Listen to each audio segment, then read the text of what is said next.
Assalamualaikum. Perkenalkan, nama saya Rika Sari, NIM 860422759, Prodi S1 PGSD semester 2. Baiklah, di sini saya akan membuat video tugas filsafat ilmu, yaitu tentang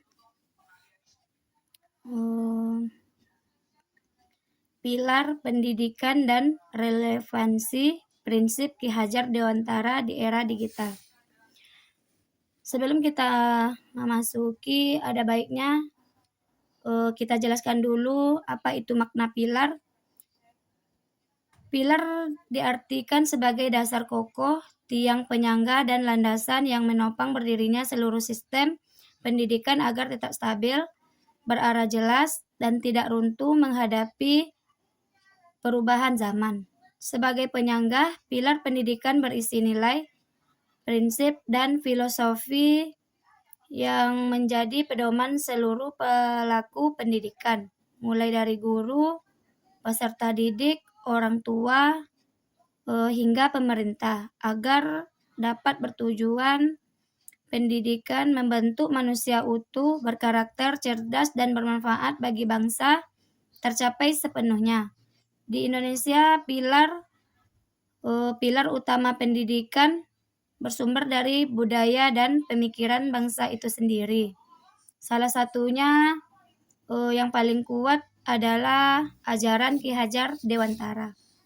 Pilar bukan sekadar aturan, melainkan jantung sistem yang menjaga pendidikan tidak hanya mengejar kemajuan pengetahuan, tetapi tetap memegang teguh nilai kemanusiaan. Tanpa pilar yang jelas, pendidikan hanya menjadi serangkaian aktivitas tanpa arah, mudah tergerus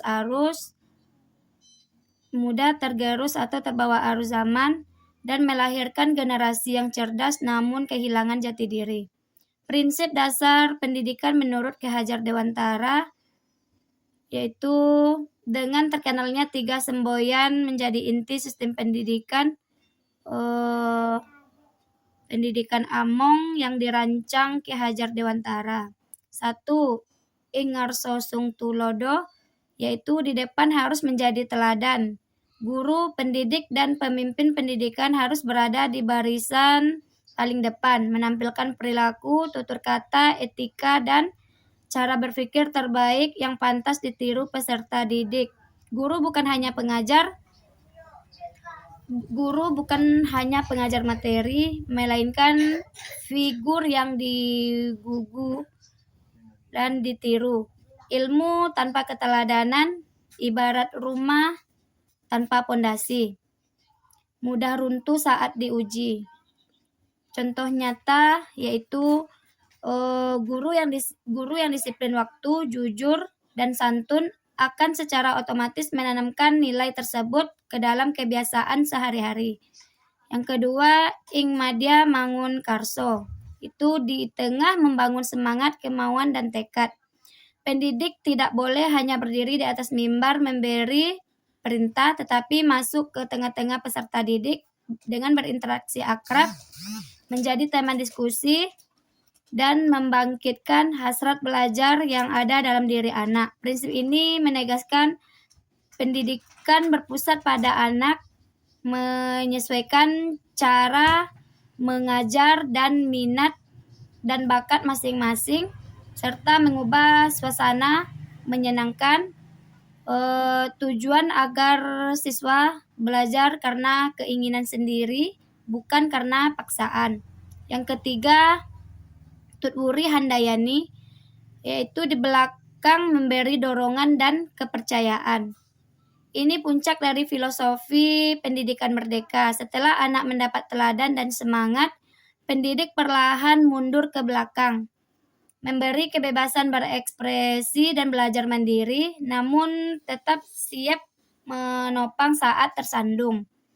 Kebebasan ini bukan kebebasan tanpa batas, melainkan kebebasan yang bertanggung jawab untuk mengembangkan segala potensi kodrat yang Tuhan berikan.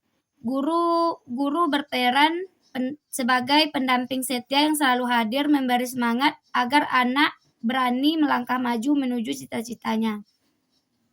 Secara lengkap, Ki Hajar Dewantara merumuskan pendidikan adalah tuntunan di dalam hidup tumbuhnya anak-anak, artinya tugas kita hanya menuntun kekuatan bawaan anak agar tumbuh selamat dan bahagia setinggi-tingginya, tidak mengubahnya menjadi sosok lain yang kita inginkan. Analisis relevansi dan tantangan di era digital.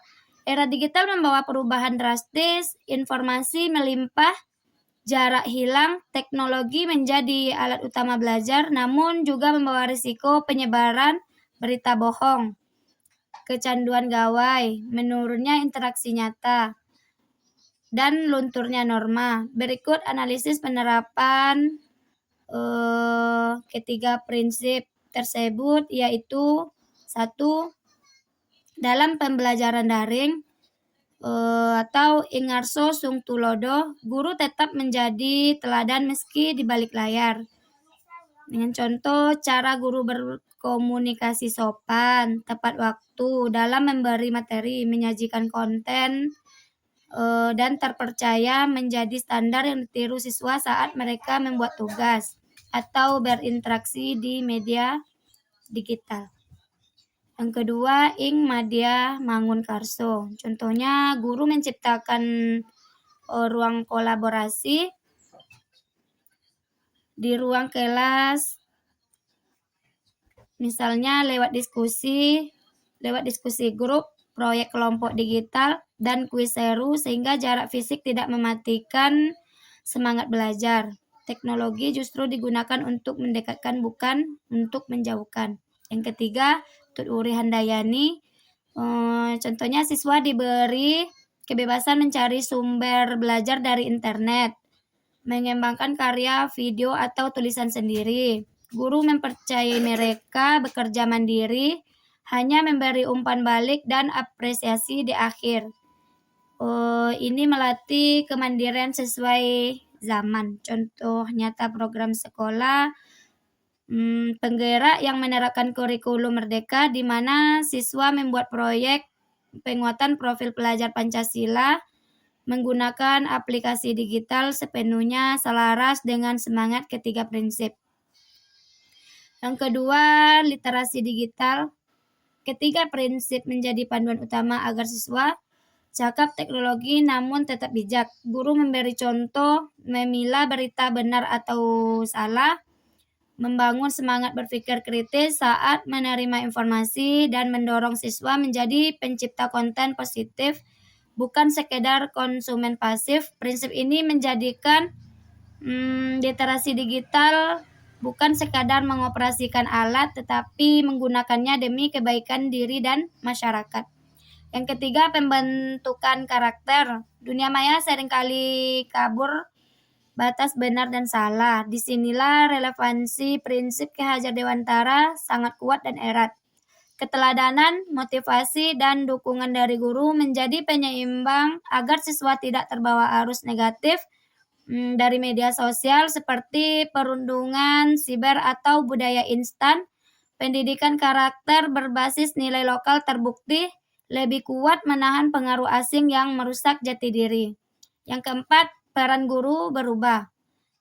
Peran guru berubah yaitu contohnya dulu guru satu-satunya sumber ilmu, sekarang ilmu ada di mana-mana. Peran guru bergeser dari pengajar ke pengarah, tetap menjadi teladan atau tulodo, menjadi pendamping memotivasi atau mangun karso, dan menjadi pendorong kemajuan atau handayani.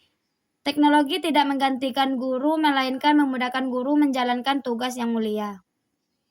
Tantangan utama yaitu kesenjangan akses digital. Tidak semua memiliki gawai dan jaringan internet yang baik. Penerapan prinsip memerdekakan belajar terhambat karena ketimpangan fasilitas, membuat anak di daerah tertinggal semakin tertinggal. Yang kedua, mempertahankan keteladanan. Di ruang semu atau maya, guru sulit memantau langsung perilaku siswa. Banyak pengaruh buruk dari toko internet yang lebih populer dan dan lebih mudah ditiru anak daripada sosok guru. Tantangannya yaitu membuat keteladanan guru tetap lebih menarik dan bermakna dibandingkan konten hiburan.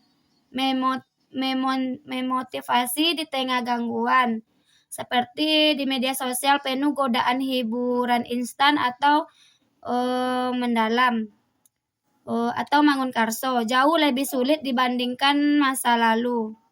Perhatian siswa terpecah atau konsentrasi siswa menjadi terganggu dan pola pikir instan mulai terbentuk. Yang keempat, kebebasan yang salah tafsir. Prinsip Tutwuri Handayani sering disalahartikan sebagai kebebasan mutlak tanpa aturan. Siswa merasa berhak berbuat semaunya sendiri di dunia maya tanpa memahami konsekuensi hukum dan etika, hingga terjerat masalah seperti penyebaran kebencian atau pencurian karya. Refleksi singkat untuk menjawab persoalan pendidikan nasional, yaitu masalah pendidikan Indonesia saat ini berpusat pada 3 hal: ketimpangan kualitas, lunturnya karakter, dan pendidikan yang belum memerdekakan. Pilar pemikiran Ki Hajar Dewantara menjadi jawaban paling tepat dan lengkap. Pendidikan kita sering terjebak mengejar nilai ujian dan peringkat semata, melupakan bahwa tujuan utama adalah membentuk manusia seutuhnya. Ketiga semboyan ini mengembalikan arah bahwa kualitas pendidikan bukan dinilai dari seberapa banyak materi yang diajarkan, tetapi seberapa baik karakter terbentuk dan seberapa merata kesempatan belajar didapatkan. Dengan menjadikan ketiga prinsip ini sebagai pilar utama, kita bisa menjawab tantangan nasional, yaitu melalui Ingarso Sung Tolodo kita dapat mengatasi masalah karakter buruk dengan memperkuat integritas pendidik, karena lulusan berkarakter lahir dari guru yang berkarakter. Yang kedua, melalui Ing Madya Mangun Karso, kita memecahkan masalah rendahnya minat belajar dan mutu pendidikan dengan menciptakan pembelajaran menyenangkan, yang relevan dan sesuai bakat anak. Yang ketiga, melalui Tutwuri Handayani, kita dapat menutup kesenjangan dengan memerdekakan potensi setiap anak, baik di kota besar maupun di pelosok desa. Karena setiap anak punya cara dan waktu berkembang masing-masing yang harus didukung, bukan disamaratakan. Teknologi dan kurikulum boleh berubah, tetapi fondasi pendidikan tidak boleh bergeser. Dari prinsip Ki Hajar Dewantara ini adalah akar pohon pendidikan Indonesia semakin kuat akarnya, semakin tinggi dan kokoh pohon ini tumbuh menopang cita-cita Indonesia Emas 2045. Sekian dari saya. Assalamualaikum warahmatullahi wabarakatuh.